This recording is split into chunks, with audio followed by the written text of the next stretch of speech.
Tuhan adalah gembalaku, takkan kekurangan aku. Saudara-saudara yang terkasih di dalam Kristus, selamat pagi. Salam jumpa lagi dalam Sabda Siap Saji, Kamis 6 Juli 2023, hari biasa pekan ke-13. Marilah berdoa. Dalam nama Bapa dan Putra dan Roh Kudus. Amin. Allah Bapa, sumber kehidupan, Engkau berkenan menerima kami, kendati kami lemah dan tidak memadai. Semoga kami mampu menyambut kebaikan-Mu yang tak terbatas dengan menjalani hidup secara bersungguh-sungguh. Dengan pengantaran Yesus Kristus Putra-Mu Tuhan kami, yang bersama dengan Dikau dalam persatuan Roh Kudus, hidup dan berkuasa Allah sepanjang segala masa. Amin. Tuhan bersamamu dan bersama rohmu. Inilah Injil Yesus Kristus menurut Matius. Dimuliakanlah Tuhan. Matius bab 9 ayat 1 sampai dengan 8. Pada suatu hari Yesus naik ke dalam perahu lalu menyeberang. Kemudian sampailah ia ke kotanya sendiri. Maka dibawalah kepadanya seorang lumpuh yang terbaring di tempat tidurnya. Ketika Yesus melihat iman mereka, berkatalah ia kepada si lumpuh, "Percayalah, anakku, dosamu sudah diampuni." Maka berkatalah beberapa ahli Taurat dalam hatinya, "Ia menghujat Allah." Tetapi Yesus mengetahui pikiran mereka lalu berkata, "Mengapa kalian memikirkan hal-hal yang jahat dalam hatimu? Manakah yang lebih mudah mengatakan, dosamu sudah diampuni, atau mengatakan, bangunlah dan berjalanlah? Tetapi supaya kalian tahu bahwa di dunia ini anak manusia berkuasa mengampuni dosa." Lalu berkatalah ia kepada si lumpuh, "Bangunlah, angkatlah tempat tidurmu, dan pulanglah ke rumahmu." Dan orang itu pun bangun lalu pulang. Maka orang banyak yang melihat hal itu takut, lalu memuliakan Allah, karena ia telah memberi kuasa demikian besar kepada manusia. Demikianlah sabda Tuhan, terpujilah Kristus. Baik, Romo.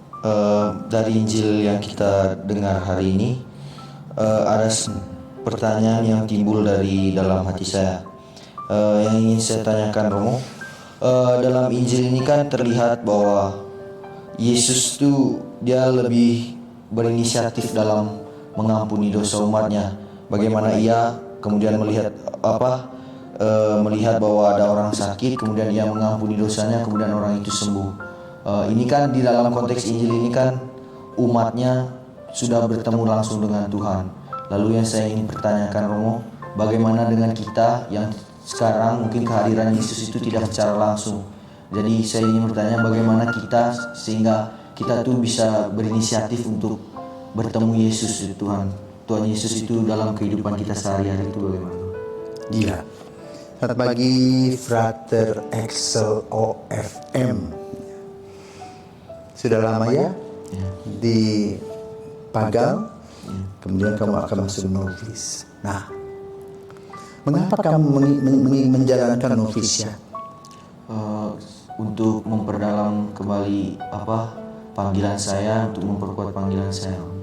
Jadi begini, novisiat itu sama seperti membangun sebuah rumah, ya, di mana seorang insinyur, technician itu membangun struktur, dasar-dasar, ya. Berapa tingkat yang akan dibangun, berapa dalam, ya, dan berapa banyak batu-batu yang ditimbun bersama dengan besi-besi dan campuran semen dan pasir, ya, itu membentuk struktur. Jadi kemudian beton-beton itu disambung satu persatu dari bawah, dari atas, ya, menyamping dan sebagainya. Dan di sana dihitung dalam struktur itu apakah bisa kuat 6 skala Richter, 7 skala Richter. Jadi fondasinya itu yang diperhatikan. Demikian pula kamu novisiat. Yang diperhatikan adalah fondasi penanaman nilai-nilai spiritualitas. Kalau kamu sebagai Fransiskan, ya semangat dari Santo Fransiskus Assisi. Dalam konteks Injil pada hari ini, Yesus juga membahas tentang struktur.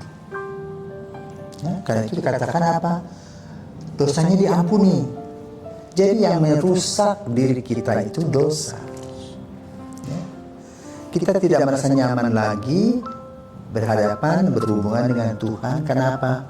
Kita suka bernipu, kita tidak jujur, kita tidak disiplin, kita berpikiran negatif dan jahat. Maka kita kalau ketemu takut. Ya. Karena itu untuk bebas dari semua itu, nah hal-hal itu ditreatment, diperbaiki. Sehingga kamu menjadi manusia baru. Dengan pengampunan dosa itu kamu menjadi manusia baru. Maka sebagai manusia baru, semua organ-organ tubuhmu juga diperbaiki. Dari titik-titik spiritual. Itu yang disampaikan dalam Injil pada hari ini dengan cerita bahwa bagaimana Yesus bertemu dengan si lumpuh. Dan rasanya tidak pakai logika, suruh dosanya diampuni. Tidak mengatakan angkat tilammu, enggak. Jadi secara rohani orang sakit ini diperbaiki. Maka dari secara rohani tadi lahirlah perbaikan secara jasmani. Itulah inti dari teks Injil, konteksnya seperti ini, penyembuhan yang inti. Demikian pula kehidupan kita. Ya? Kita mempunyai martabat, lalu kita berhubungan dengan orang-orang itu, orang-orang lain melalui ekspresi-ekspresi. Tetapi relasi itu menggambarkan seperti misalnya, kalau kamu merasa dekat, kamu mempunyai relasi hati yang dekat. Ingin ngobrol, ingin berkenalan, dan sebagainya. Tetapi kalau kamu merasa tidak dekat hati, bertemu ya hanya asal lewat saja, seperti itu. Karena Yesus ini mengajarkan kepada kita agar kita memperhatikan kedalaman hati. Ya, inti dari panggilan itu, inti dari semangat rohani. Sehingga bagaimanapun juga kesulitan apapun yang dialami, akan tetap kamu mantap berjalan. Ya, semoga dengan teks Injil dan konteksnya juga bisa membawa kamu pada sebuah refleksi untuk panggilanmu sendiri. Dengan novisiat kamu betul dibentuk dengan spiritualitas untuk menghadapi hari esok. Novisiat tidak lama 2 tahun, tetapi justru dasar itu akan bisa mengisi nanti mungkin 25 tahun sampai 50 tahun. Ya. Begitulah Bapak-bapak Ibu yang terkasih. Ya. Yesus amat sangat luar biasa. Selamat pagi, Tuhan memberkati. Amin.